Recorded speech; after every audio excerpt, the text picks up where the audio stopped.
Hello listeners, once more you are welcome to our tutorial in Pascal programming. Today we are going to be looking at sequence 2, which is conditional and looping structures. Let's begin with loop. Pascal is considered the first successful structured programming language. The reason for calling it so is that it supports a variety of if and looping structures. The control statements are widely used to support decision-making processes. They largely depend upon a conditional test that determines the decision. The first conditional structure we're going to be looking at is if-then. This is one of the most powerful conditional control statements. The reason why we begin with if. The if statement can be used in different nodes depending upon the nature of the conditional test. The different forms of if statements include single if, block if, and nested if.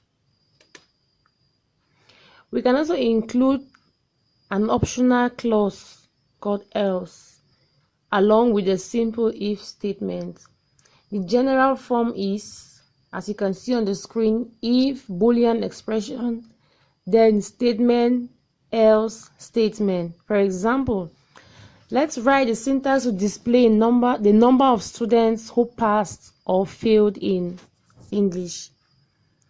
If English equals 40, then write ln is going to be point pass in English in quotes.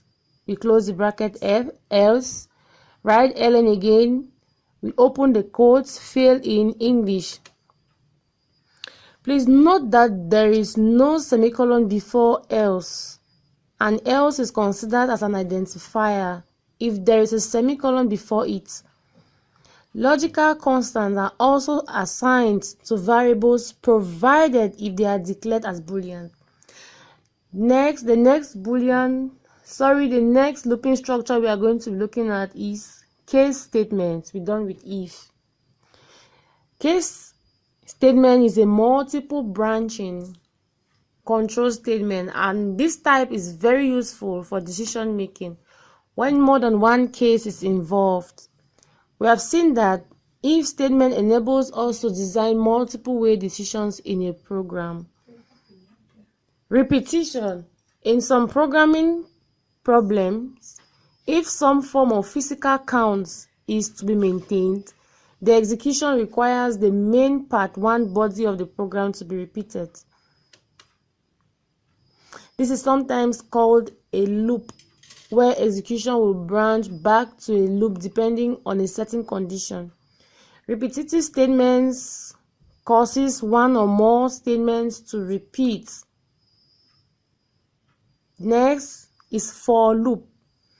A for loop produces more concise programming than while or repeat loops. It has the starting value and the ending value. For loops can count forwards and backwards, and that's what makes them different from while or repeat and even if. Using while loop, this statement enables a general condition to be checked before the operations within it is executed, and the branching back to a loop depending on a general condition. While the expression is true, the statement under the while will be executed as a following, which while condition is to be tested, and the execution will repeat until one specific point the condition will become false, and normal execution will proceed in a sequential manner. The syntax goes thus: while we put our expression, after the expression we put do, below that we put our statement. On the screen you can see an example and its results. Write a program to count to 10 and stops. Program while counts. Okay, you can see for yourself on the screen.